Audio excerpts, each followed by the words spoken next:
వాళ్ళల్లో నువ్వు ఎవరిని చంపినా రాజ్యం గెలిచినట్టు. కానీ వాడు కోరుకుంటాడా అట్ట? చూడాడా ఇప్పుడు ఏం చెప్తాడా?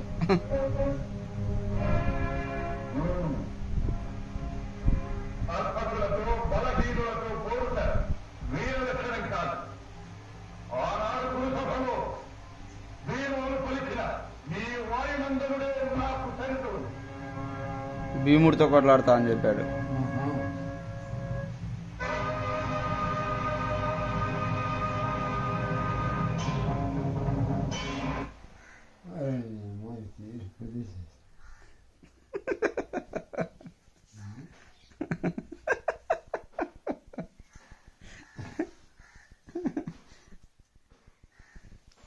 కరెంట్ బా